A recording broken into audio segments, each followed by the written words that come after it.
Bismillahirrahmanirrahim. Aujourd'hui, on va assister au premier cours sur la régulation de l'expression des gènes prokaryotes.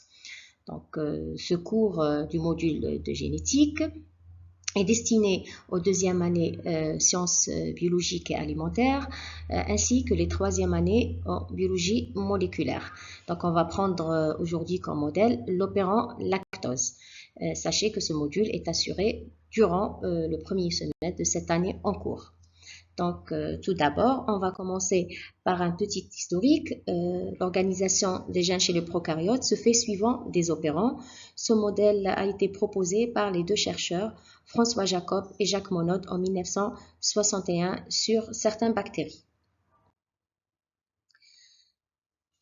Avec l'étude de l'opérant lactose, donc, ces chercheurs ont été les premiers scientifiques à décrire un système de régulation de la transcription des gènes et ils proposent l'existence de deux classes de gènes, les gènes de structure et les gènes de régulation.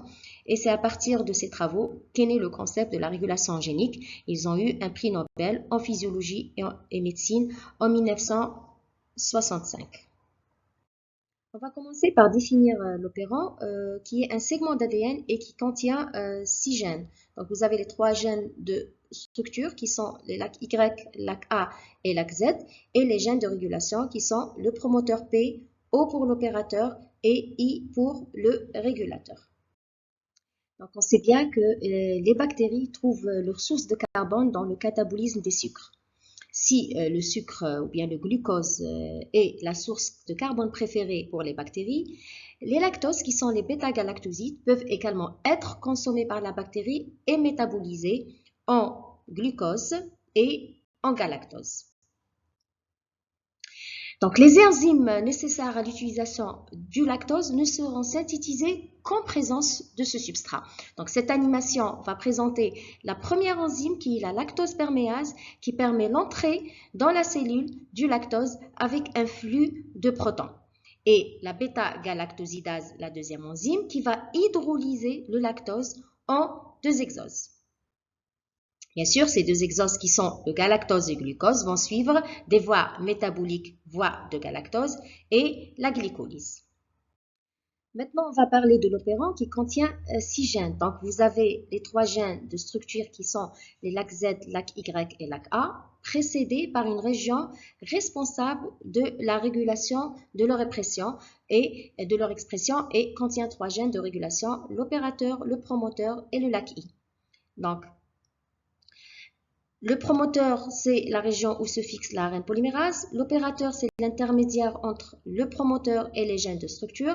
Et le LAC-I, c'est un gène régulateur qui code une protéine régulatrice, le monomère de répresseur, en 4 exemplaires. Donc, il va former un tétramère de répresseur.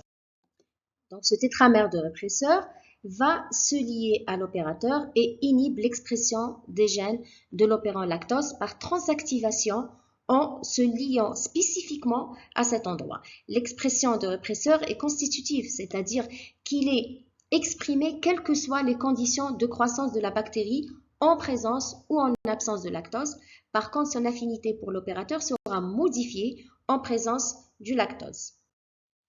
Donc, cette figure, elle vous montre bien le répresseur qui est sous sa forme active. Il va se lier spécifiquement à l'opérateur et de l'opérant lactose et bloque l'accès de l'ARN polymérase au site d'initiation de la transcription. Donc, on appelle ça la régulation négative de la transcription des gènes de l'opérant lactose.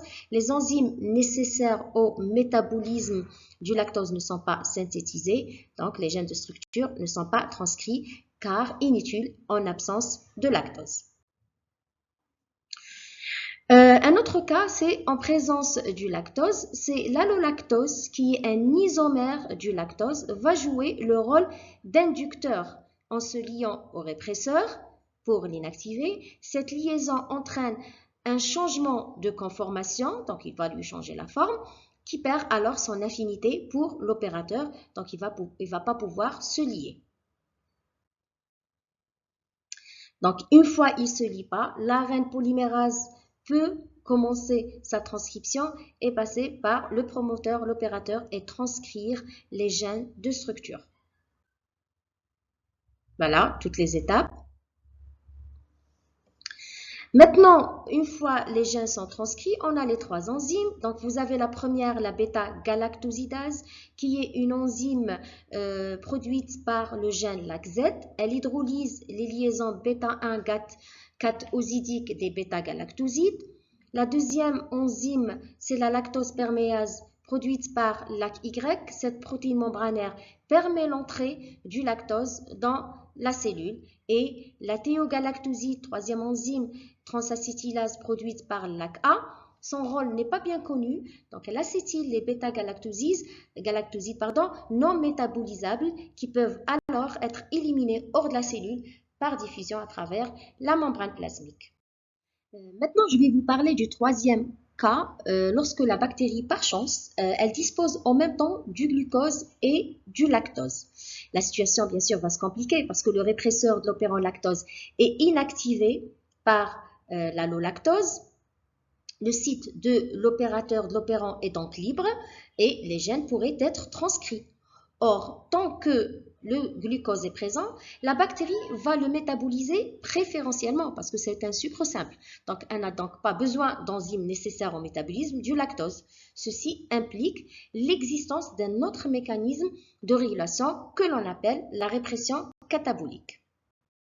Ce n'est que lorsque la concentration du glucose diminue que le métabolisme du lactose devient nécessaire. Donc, on aura un signal de carence alimentaire déclenché sous forme d'une augmentation du taux d'AMP cyclique. Cette AMP cyclique, elle va former un complexe avec la protéine CAP.